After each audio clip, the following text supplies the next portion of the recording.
everyone, and welcome back to a tutorial dedicated to Ivy for Grasshopper. This is a tutorial that it's going to be addressing the changes, some of the changes that have appeared in the latest version of Ivy for Grasshopper, namely 0.8. This is going to be a short tutorial showing the standard mesh unrolling, and I'm going to present some of the new tools that have been packaged with the latest version of Ivy for Grasshopper. For now, this is version 0.8. Okay, this is the mesh that we are going to transform into a graph and then unroll, and let's proceed. Okay, well, first of all, let's just create a mesh graph from the mesh. I'm just going to use a mesh graph container, and I'm just going to plug the mesh, and it's going to be automatically converted. And I'm just going to use a weight graph that is created from the angle of between the edges, between the faces. So that's going to be face angle edge weight.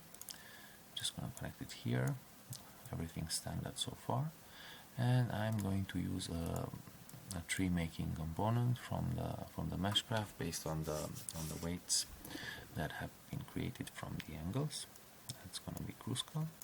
I'm just going to hide everything else so you can see what's going on the mesh. So we have the tree created, and just as before, in order to have the mesh unrolled, we are just going to use the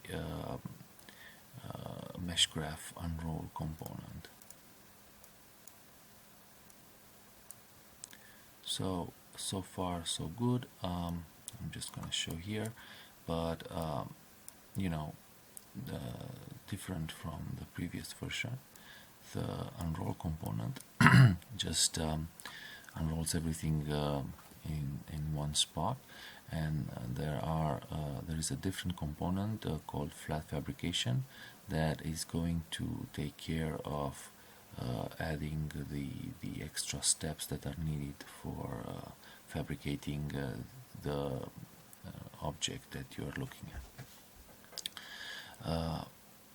But first of all, we need to understand how the new version of Ivy works.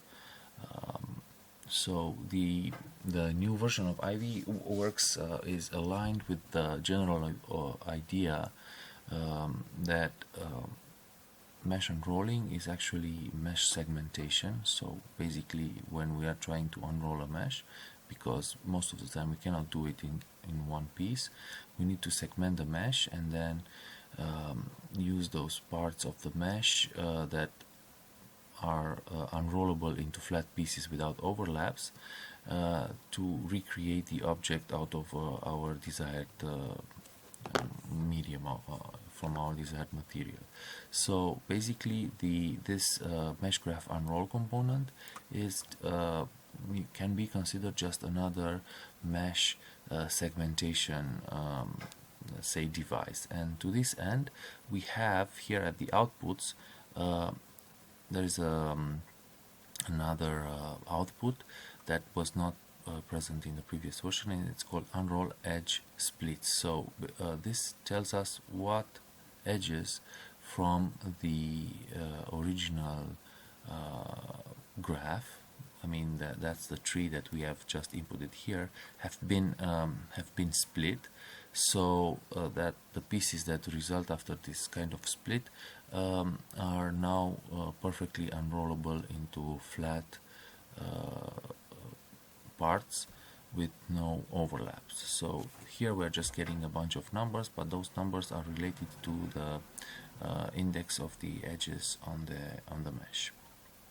Okay, so why is this important? Because we are going to use those edges, and together with the other edges that are going to that are have been either deleted from the mesh graph in the tree making process, in order to attach flaps to them, glue flaps that are going to facilitate the fabrication of the object later on.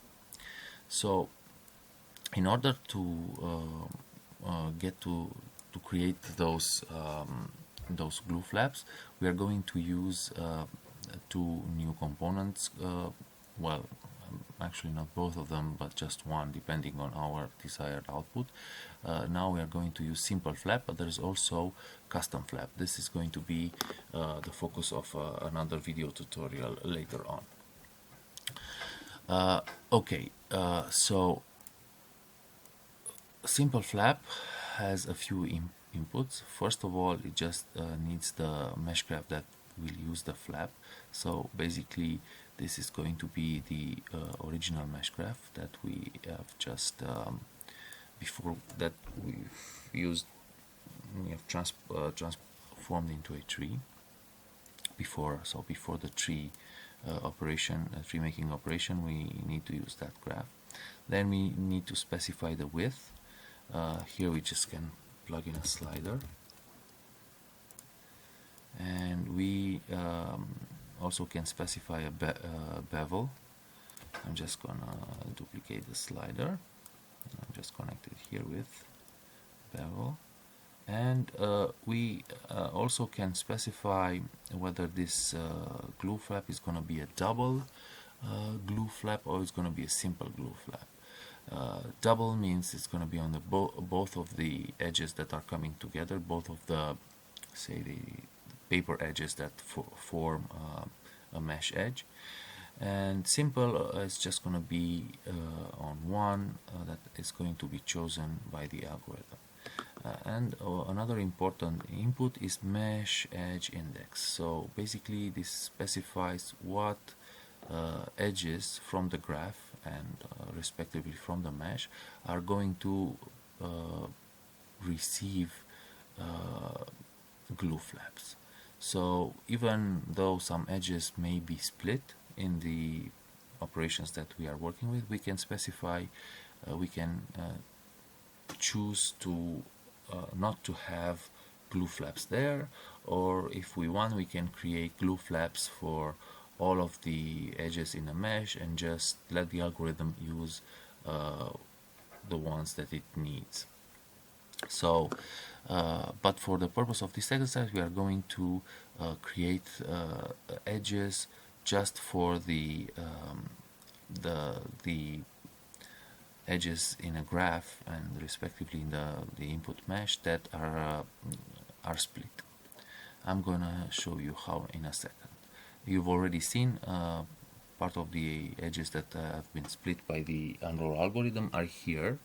Unroll edge splits, the ES output from the unroll component. The other ones we can find out by using the edge types component. This edge types component takes the tree graph, and once you plug in the tree graph, it tells you the graph edges that are used inside the tree to connect nodes, and the cut edges, those are the edges that have been basically removed from the graph, from the original dual graph of the mesh, and are now considered cut edges. So basically they will be cut. They are also outputted as numbers. So what we need to do, when we need to plug in this CE output into the ME input of the simple flap, and also plug in the ES output from the unroller. So basically we are specifying now that the component is to create flaps for the edges that have been eliminated, or let's say split during the unroll process of the tree, and also for the edges that have been taken out, have been eliminated from the graph in the process of creating the tree. So we are going to have around 262 edges. Well, for now I'm gonna stop here with the edges, and I'm gonna follow through with the unroll process. As you see, we already have some outputs. We have the mesh output from the unroll component, and then we have the SM, which is split mesh graphs. So basically, this is a list of graphs that have been created on the original mesh, and then we have a list of graphs, the list of graphs that have been split in their flat form, and you can see them here laying on the XY plane. So the next component that we are going to use, it's called flat fabrication, and the main inputs that this component takes are the SM and SF split mesh graphs and split flat graphs that are present here in as outputs on the unroll component. So basically we connect them here, and we connect the also the flaps as a list, and we also can specify the start location for the PC, so that's just a plain input, and we can specify if we want a text offset. Both of the last inputs are optional. So I'm just as are the flaps. If you don't want any flaps, you can just avoid to connect anything there. So I'm just gonna hide the mesh graph unroll component. I'm just gonna plug in here the flaps component. So by default, the flat fabrication component, because it has a very complex output, has all the outputs hidden.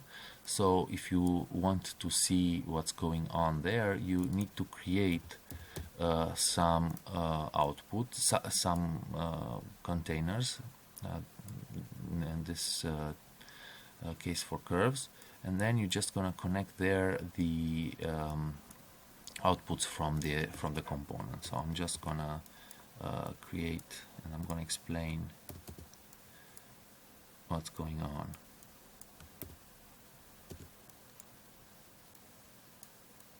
Okay, so the first four outputs are dedicated to the curves that go in that are going to make up the fabrication data for all the flat pieces that are going to be bent back and then glued together to create the object. So the first is cut lines, so the lines that are going to be cut in the material of your choice in order to get those flat pieces.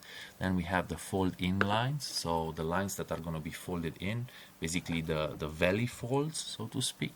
Then you have the fold out lines, so the mountain folds, and you have the flat lines. So there is the case in some meshes that there are faces that have practically zero angle in between them, and those are considered flat. So the line in between them, the edge in between them, is going to be considered a flat edge. So they are going to be outputted here. And then we have text and text placeholder. So as you see, all of these elements here, they are coming divided into trees. So there are main branches and secondary branches for each of the output. The main branch is always dedicated to the piece. So each of the pieces that are coming out of the unroll component is gonna receive its own main branch, and then as secondary branches, there's going to be, for each face there's going to be a secondary branch, and on that branch there's going to be the number of elements, cut lines, fold in lines, or fold out lines that are dedicated to that node. The same goes for the text. You can see here that for each piece there is a main branch, and then you have secondary branches for each of the nodes, and of course for each of the nodes there is the same location for text location for the text tags that you are going to use. You have to create those, but you will need the data from these two outputs. Okay, so with the group of examples that I've included with the latest version of Ivy, you also have you have a cluster that is dedicated to let's say putting all this data in order, mainly creating some sort of a grid where you can just put well, not just put, maybe visualize the data better as a grid of pieces. So I'm just gonna copy this this cluster. I'm just gonna copy the inputs there as well. Just copy it, and I'm just gonna talk about it. So what this cluster does, it takes all the inputs from the fabrication component. So you have here C, the cut, the fold in, fold out, flat, and placeholders, and it creates a grid with those inputs. So I'm just going to connect those here. Okay, and the placeholders.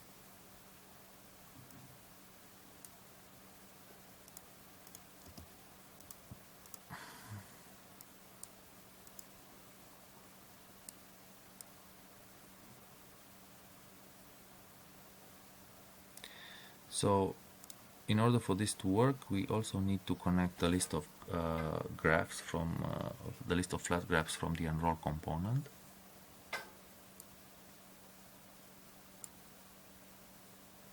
So split flat graphs, that's going in here.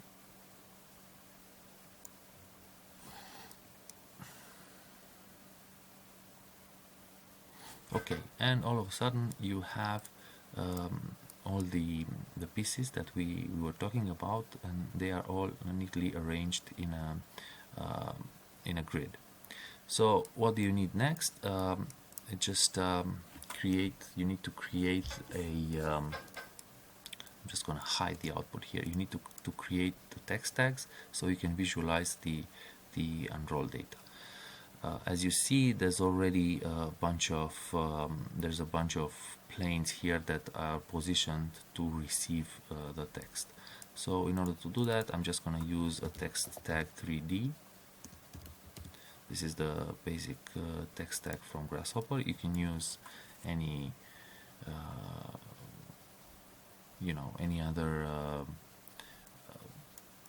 tagging tool that you choose. So what you need is, here is the location. So you basically have the translated geometry and have the position. This is the position goes with location, and then we are going to use the text here, but first we are going to use a shift path component just with the standard settings in order to just get access to all the branches, because the data is formatted differently as it comes out of this cluster. So I'm just gonna put this here, and obviously they are too big, so I'm just gonna use a slider, and the size is going to be small. Okay, and I'm just gonna use color. Don't care for color, and I'm just gonna use here middle center as the location.